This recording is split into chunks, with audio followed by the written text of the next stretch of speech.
சாட்சிகளை செட்டப் பண்ணும் வேலை இங்கு இல்ல வக்கீலு பொய்ய சொல்லுற வாதம் இங்கு வந்ததில்லை.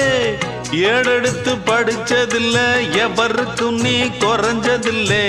வாக்கெடுப்பு நடந்ததில்லை, எதிலும் எப்பவும் தோத்ததில்லை. வீதியிலே ஒரு